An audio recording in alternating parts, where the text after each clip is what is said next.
Hello friends, welcome to my channel. நீங்கள் இப்போ தான் ஃபஸ்ட் டைம் நம்ம சேனலை பார்க்குறீங்க அப்படின்னா மறக்காமல் சப்ஸ்கிரைப் பட்டனை கிளிக் பண்ணிட்டு பக்கத்துலேயே இருக்க பெல் ஐக்கானே கிளிக் பண்ணிக்கோங்க. ஹாய் ஃப்ரெண்ட்ஸ், எல்லாருக்கும் வணக்கம். என்னோடய ஃபேஸை காமிச்சு நான் எடுக்கிற ஃபஸ்ட்டு வீடியோ இதுதான். நீங்கள் இன்னும் நம்ம சேனலில் வீடியோஸ்லாம் பார்க்கல அப்படின்னா மறக்காமல் போய் பாருங்கள். என்னோடய கிச்சன் டூர் வந்துட்டு இவ்வளோ வியூஸ் போகும்னு சொல்லிட்டு நான் நிஜமாக எதிர்பார்க்கவே இல்லை. எதிர்பார்க்காத ஒரு வியூஸ்ன்னு வச்சுக்கோங்களேன். எனக்கு அது ரொம்ப பெருசு. 34,000 போயிருக்கு இது வரைக்கும். அதை பார்த்து எல்லாத்துக்குமே ரொம்ப ரொம்ப ரொம்ப தேங்க்ஸ். இன்னும் நம்ம சேனலை சப்ஸ்கிரைப் பண்ணாமல் இருக்கீங்க அப்படின்னா மறக்காமல் போய் சப்ஸ்கிரைப் பண்ணிக்கோங்க. இன்றைக்கி இந்த வீடியோவில் வந்து நான் என்னோடய ப்ரெக்னென்சி எக்ஸ்பீரியன்ஸ் பற்றி தான் பார்க்க போகிறோம். வாங்க வீடியோக்குள்ளே போகலாம். நான் வந்து மேரேஜ் ஆகி 2 மந்த்ஸ்க்கு அப்புறம் கன்சீவ் ஆனேன். நான் வந்து லாஸ்ட்டாக பீரியட் ஆன டேட் வந்துட்டு April 15. May 22 வந்து நாங்கள் அந்த கிட் இருக்கும்ல அதை வச்சு செக் பண்ணி பார்க்கலாம். ஏன்னா 1 வீக் தள்ளி போயிடுச்சு. ஸோ செக் பண்ணி பார்க்கலாம் அப்படின்னு சொல்லிட்டு செக் பண்ணி பார்த்தோம். அந்த செக் பண்ணுறது வந்து மார்னிங் நம்ம எழுந்தோனையும் தான் செக் பண்ணணும்னு சொன்னாங்க. ஃபஸ்ட்டு இதில் தான் செக் பண்ணணும்னு சொன்னாங்க. அதனால் அந்த நைட்டு ஃபுல்லாக தூக்கமே வரல. எப்படா செக் பண்ணி பார்ப்போம், என்ன ரிசல்ட் வரும்னு தெரில. நாங்கள் எக்ஸ்பெக்ட் பண்ணுறது அந்த மாதிரிலாம் இல்லை. வந்துச்சுன்னா ரொம்ப ஹாப்பியாக இருக்கும் அப்படின்ற மாதிரி தான் பார்த்துட்டு இருந்தோம். அப்புறம் மார்னிங் எழுந்துட்டு ஒரு 5:30 என் ஹஸ்பண்ட் எழுப்பி விட்டாங்க. அப்புறம் போயிட்டு செக் பண்ணலான்னு சொல்லிட்டு போய் செக் பண்ணிட்டு ஒரு ட்ராப் மட்டும் விட்டு ஒன்றையும் அது டக்குன்னு டபுள் லைன் வந்துருச்சு. எனக்கு அதை பார்த்தோன்னையும் செம்ம ஹாப்பி. அப்புறம் போய் ஹஸ்பண்டை காமிச்சிட்டு அவங்களும் செம்ம ஹாப்பி. பிகாஸ் அவங்களுக்கு வந்து பொண்ணு வேணும்னு சொல்லிட்டு ரொம்ப ஆசை. நான் கன்சீவ் ஆன டேட்லேருந்து டெலிவரி வரைக்குமே எனக்கு பொண்ணு தான் சொல்லிட்டே இருப்பாங்க. அவ்வளோ கான்ஃபிடண்ட்டாக பேசுவாங்க. எனக்கு கூட பையனாக இருக்கும். எனக்கு வயிறு வந்து கொஞ்சம் குட்டியாக இருந்துச்சு. இந்த ப்ரிடிக்ஷன்ஸ்லாம் வச்சு சொல்லுவாங்கல்ல, அப்படி பார்க்குறப்ப வந்து உனக்கு கண்டிப்பாக பையனாக தான் இருக்கும், வயிறு குட்டியாக இருக்குது, அந்த மாதிரிலாம் நிறைய பேர் சொன்னாங்க. ஆனால் என் ஹஸ்பண்ட் வந்து இல்லை, கண்டிப்பாக நமக்கு பொண்ணு தான் பிறக்கும் அப்படின்னு அவ்வளோ கான்ஃபிடண்ட்டாக இருந்தாங்க. அதுக்கப்புறம் வீட்டில் இருக்க எல்லாத்துட்டையும் சொன்னோன்னே எல்லாருமே ரொம்ப ஹாப்பி. அப்புறம் அந்த மந்த் ஃபுல்லாக ஜாலியாக போச்சு. அப்போவே ஹாஸ்பிட்டல் போகலான்னு பார்த்தோம். எப்படியும் வந்துட்டு ஹாஸ்பிட்டல் போனாலும் 45 டேஸ் கழிச்சு தான் வர சொல்லுவாங்க. அதனால் 45 டேஸ் கழிச்சே போய்க்கலாம் அப்படின்னு சொல்லிட்டு நாங்கள் அப்போ போகல. பிகாஸ் ஹாஸ்பிட்டல் போனாலும் அதே கிட்ட வச்சு தான் நம்ம செக் பண்ணி காமிப்பாங்க. நம்மளோட பேபியோட ஹார்ட் பீட் வந்ததுக்கப்புறம் தான் வந்துட்டு நமக்கு ஸ்கேன் பண்ணி பார்ப்பாங்க. அதனால் வந்து நாங்கள் ஹாஸ்பிட்டல் போகல, வீட்டிலே தான் இருந்தோம். அப்புறம் 45 டேஸ் ஆச்சு. நாங்கள் ஃபஸ்ட்டு வந்துட்டு ஜூனில் ஹாஸ்பிட்டல் போனோம். June 11 நினைக்கிறேன், கரெக்டாக ஞாபகம் இல்லை. June 11 வந்து ஹாஸ்பிட்டல் போனோம். அப்புறம் அங்கே போனோடனே அவங்க வந்துட்டு ஸ்கேன் பண்ணி பார்த்துட்டு ஹார்ட் பீட்லாம் நல்லாயிருக்கு, பேபி நல்லா ஹார்ட் பீட்லாம் வந்திருக்கு, ஒன்றும் பிரச்சனை இல்லை, நெக்ஸ்ட் மந்த் வாங்க அப்படின்னு சொல்லிட்டு அவங்க ஒரு டேட் கொடுத்தாங்க. அப்புறம் அந்த மாதிரியே தான் போச்சு. அப்புறம் ஒரு 4 மந்த்ஸ், செகண்ட் மந்த்லேயே வந்து எனக்கு வாமிட்டிங் ஃபீல் வர ஆரம்பிச்சிடுச்சு. அப்புறம் செகண்ட் மந்த் ஃபுல்லாக அந்த மாதிரி ஃபீலிங் இருக்க ஆரம்பிச்சிது. அதுக்கப்புறமா வந்துட்டு தேர்ட் மந்த்லேருந்து ஸ்டார்ட் ஆகிடுச்சு ஃபுல் வாமிட்டு. அந்த கிச்சனில் அந்த வதக்கிற ஸ்மெல்லாம் இருக்குல்ல, வதக்கிற ஸ்மெல் அதெல்லாம் கண்டாலே செம்ம வாமிட் வரும். ஈவன் ஒரு மோர் குடிச்சுனா கூட உடனே வாமிட் வந்துடும். ஒரு 5 மந்த் அந்த மாதிரி தான் போச்சு, பயங்கர வாமிட்டாக போச்சு.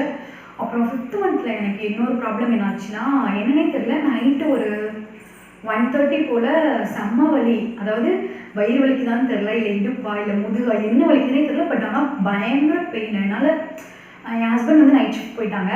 எங்கள் ரூமில் நாங்கள் இருந்தோம், மாமியார் ரூமில் அவங்க ரூமில் இருந்தாங்க. நானும் எவ்வளோ நேரமாக ட்ரை பண்ணி பார்த்தேன், என்னால் இதே பண்ணல. அப்புறம் போய் அத்தையிட்ட சொன்னேன். அவங்க லெமன் சோடா அது இதுன்னு வயிறு வலிக்கும் போல ஏதோ அப்படின்னு நினச்சிட்டு அவங்க அந்த மாதிரிலாம் கொடுத்தாங்க. அதை குடிச்சுமே ஒரு ரொம்ப நேரம் அந்த நைட் ஃபுல்லாகவே தூக்கமே இல்லை, அவ்வளோ பெயின். அப்புறம் காலைல 6 o'clock என் ஹஸ்பண்ட் வந்தாங்க. வந்தோடனையும் நாங்கள் ஹாஸ்பிட்டல் போனோம். ஹாஸ்பிட்டல் போனோடனே எனக்கு அந்த பெயின் ஸ்டாப் ஆகிடுச்சு. ஹாஸ்பிட்டல் போனோடனே இந்த மாதிரி பெயின் இருந்த மாதிரியே தெரில. அப்புறம் வந்துட்டு அவங்க வந்துட்டு டாக்டர் டெஸ்ட்லாம் எடுத்து பார்த்துட்டு பேபி க்ரோ ஆகிட்டு இருக்கனால நம்ம பார்ட்ஸ்லாம் மூவ் ஆகல, வயிற்றுக்குள்ள இருக்க பார்ட்ஸ்லாம் அந்த மாதிரி மூவ் ஆகிறதுக்கு ஸ்பேஸ் இல்லாமல் தான் அந்த மாதிரி ஆயிருக்கு. டாக்டரே நான் சொன்ன சிம்டம்ஸ்லாம் பார்த்துட்டு என்ன கிட்னியில் கல் இருக்க மாதிரி நீ சொல்கிற, இந்த சிம்டம்ஸ்லாம் அப்படி தான் இருக்குது அப்படின்னு சொல்லிட்டு ஷாக் ஆகிட்டாங்க.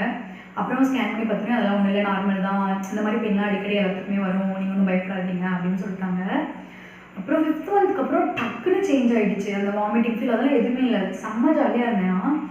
என்ன அதுக்கப்புறம் வயிறு கொஞ்சம் பெருசாகிடுச்சுன்னா நமக்கு படுக்கிறதுலாம் கொஞ்சம் கம்ஃபர்டபுளாக இருக்காதுல்ல, அந்த மாதிரி தான் இருந்துச்சு. 5th மந்த் வரைக்குமே வந்துட்டு செம்ம வாமிட்டிங் அந்த மாதிரி தான் இருந்துச்சு.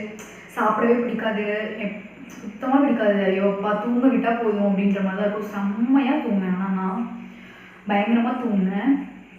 சாப்பிடவே பிடிக்காது. ஆனால் 5th மந்த் வரைக்கும். அப்போ வந்து பார்த்தீங்கன்னா நான் வந்து டெலிவரி ஃபஸ்ட்டு ஹாஸ்பிட்டல் போகிறப்ப வந்துட்டு 51 kg இருந்தேன். இப்போ வந்து நான் 61 kg இருக்கேன். இன்னும் என்னால் 10 கிலோவுக்கு அந்த வெயிட்டை வந்து கம்மி பண்ண முடியல. அதே மாதிரி நீங்கள் கன்சீவாக இருக்கீங்க, பேபி பிறந்துச்சு, நீங்கள் ஃபீட் பண்ணிருக்கீங்க அப்படின்னா நிறையா பேர் வந்து இந்த வெயிட்டை பற்றி சொல்லுவாங்க. ஆக்சுவலாக நான் வந்து மேரேஜ்க்கு முன்னாடி, அதாவது டெலிவரிக்கு முன்னாடி வந்து ரொம்ப ஒல்லியாக தான் இருப்பேன். அப்போ என்ன பார்க்குறவங்க என்ன சொல்லுவாங்கன்னா, இன்னும் இவ்வளோ ஒல்லியாக இருக்க, சாப்பிட்றியா இல்லையா அப்படின்லாம் கேட்டாங்க. இப்போ வந்து சில பேர் இன்னும் இவ்வளோ வெயிட் போட்ட, உடம்பு கம்மி பண்ணு அப்படின்றாங்க. அதாவது நம்ம எப்படி இருந்தாலும் நம்மளை குறை சொல்லிட்டு தான் இருப்பாங்க. ஒல்லியாக இருந்தால் ஒல்லியாக இருக்கமாங்க, குண்டாயிட்டோம்னா குண்டாயிட்டோமாங்க. அதனால் நீங்கள் அதை பற்றியெல்லாம் ஃபீல் பண்ணாதீங்க. இந்த ப்ரெக்னென்சி ஜர்னி ஃபுல்லாகவே வந்து ஹாப்பியாக ஜாலியாக என்ஜாய் பண்ணுங்கள். பேபி பிறந்ததுக்கப்புறமே இந்த மூமெண்ட்லாம் நமக்கு லைஃப்பில் வந்துட்டு ஒரு டைம் தான் கிடைக்கும், மறுபடியும் கிடைக்காது. வெயிட்டை வந்து எப்போ வேணால் கம்மி பண்ணிக்கலாம். ஆனால் நீங்கள் நல்லா சாப்பிட்டீங்கன்னா தான் பேபிக்கு ஃபீட் பண்ண முடியும். ஃபீட் பண்ணுறப்பலாம் வெயிட் எதுன்னு கவலைப்படாதீங்க. ரொம்ப ஹெல்த்தியாக சாப்பிடுங்க. வெயிட் ஏறினாலும் நம்ம மறுபடியும் கூட குறைச்சிக்கலாம். ஹெல்த்தியாக சாப்பிட்டிங்கன்னா வெயிட் ஏறாது. அப்படியே வெயிட் ஏறிச்சுனாலும் நம்ம மறுபடியும் கம்மி பண்ணிக்கலாம். ஏன்னா பேபி தானே நமக்கு முக்கியம். நம்ம வந்து அதுக்கப்புறம் வெயிட் கம்மி பண்ணிக்கலாம், ஒன்றும் பிரச்சனை இல்லைல்ல. அவங்களுக்கு வந்து இப்போ நம்ம ஸ்ட்ரென்த்தை கொடுத்தா தான் உண்டு. அதனால் நீங்கள் அதை பற்றிலாம் ஒரி பண்ணிக்காதீங்க. பாருங்கள், டாப்பிக்கே வேறு எங்கேயோ போயிடுச்சு. 5th மந்த் வரைக்கும் அந்த மாதிரி அந்த ப்ராப்ளம் ஆச்சு. அதுக்கப்புறமா ஜாலியாக தான் இருந்தேன், நல்லா சாப்பிட்டுட்டு தான் இருந்தேன். 6th மந்த்லேருந்து நல்லா சாப்பிட, அந்த வாமிட்டிங் ஃபீல் அதெல்லாம் எதுவுமே இல்லை, நல்லா சாப்பிட்டேன் நான். அப்புறம் 7th மந்த் வந்து எனக்கு வளகாப்பு வைக்கலான்னு சொல்லி பிளான் பண்ணியிருந்தாங்க. அது வந்து ஒரு பர்சனல் ரீசன்ஸ்னால கேன்சல் ஆகிடுச்சு. அப்புறம் 8th மந்த்தும் ஜாலியாக தான் போச்சு. அப்புறம் 8th மந்த் முடிஞ்சு 9th மந்த் வந்து அப்போ தான் மறுபடியும் வளகாப்பு பண்ணி 9th மந்த் தான் அவங்க வீட்டுக்கு போயிட்டேன். போயிட்டு அப்போ எல்லாமே நார்மலாக தான் இருந்துச்சு. இந்த படுக்கிறதுக்கு மட்டும் சிரமமாக இருக்கும், நைட்டு கொஞ்சம் கொஞ்சம் தூக்கம் வராது. அதே மாதிரி எனக்கு இந்த வளையல் போட்டுக்கிறது அவ்வளோ பிடிக்கும். நாங்கள் 7th மந்த்லேயே நான் கொஞ்சம் வளையல் போட்டுட்டேன், நானும் கண்ணாடி வளையல் போட்டேன்.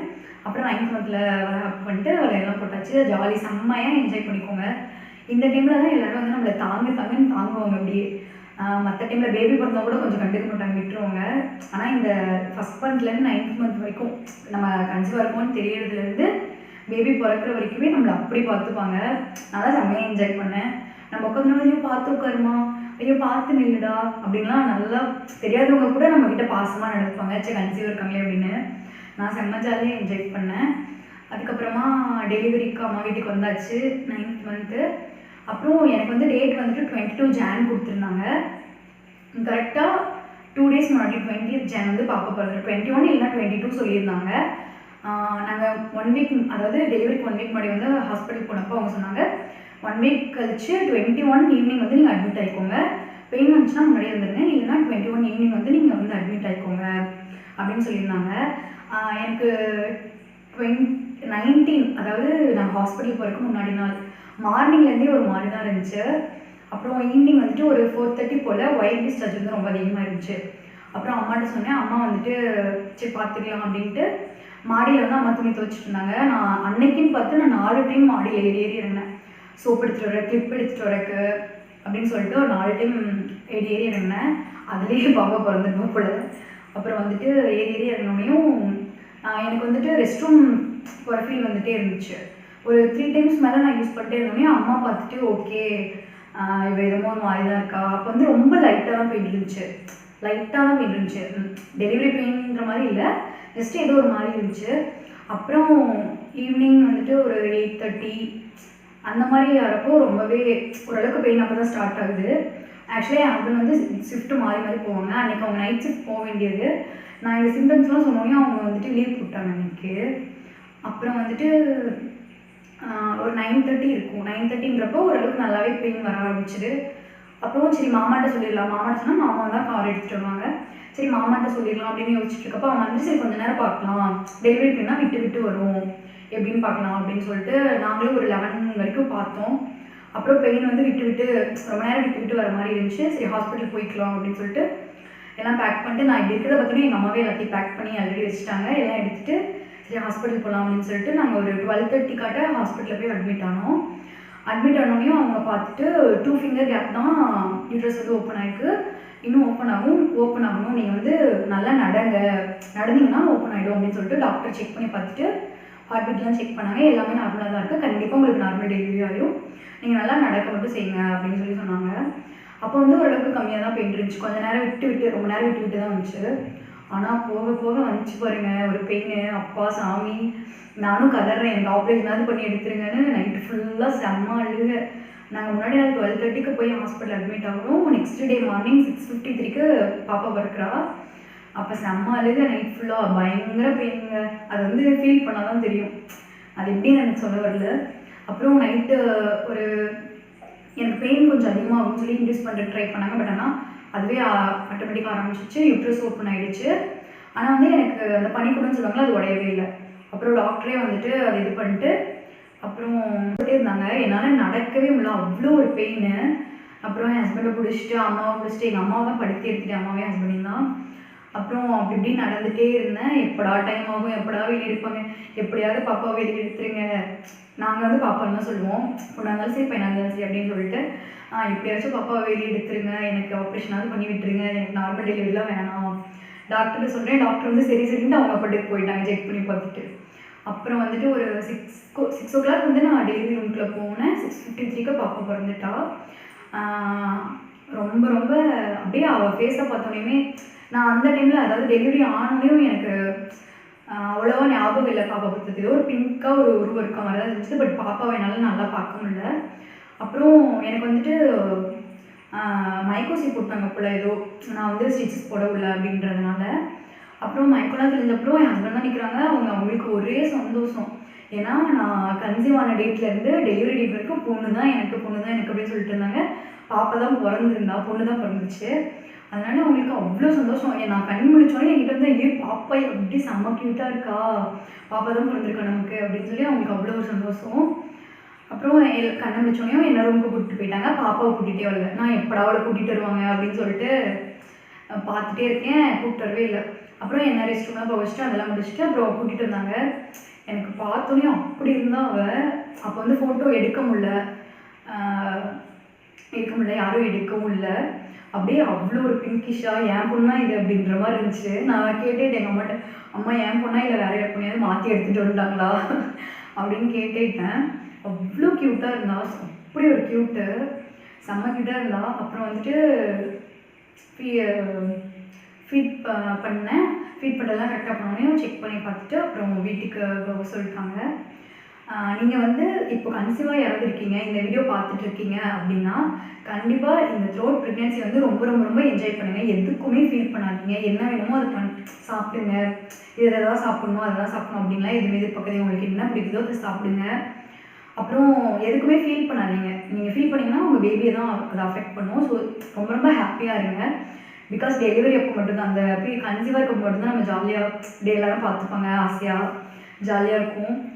எனக்கு தெரிஞ்சவங்களாம் வந்துட்டு அத்தை மாமா அந்த மாதிரிலாம் இருப்பாங்கல்ல, அவங்களாம் வந்து ஸ்வீட் வாங்கிட்டு வந்து கொடுக்குறது அந்த மாதிரி நல்லா பார்த்துட்டாங்க. எல்லாருமே நல்லா பார்த்துட்டாங்க. அந்த மாதிரி நீங்கள் வந்துட்டு கன்சீவாக இருக்கீங்க அப்படின்னா எதுக்கும் ஃபீல் பண்ணாமல் நல்லா சாப்பிட்டுட்டு ஜாலியாக இருங்க. அப்புறம் டெலிவரி ஆனோடனே இந்த வெயிட்டை பற்றி தயவு செஞ்சு கவலைப்படாதீங்க. நான் என்னோடய எக்ஸ்பீரியன்ஸை தான் சொல்லியிருக்கேன்.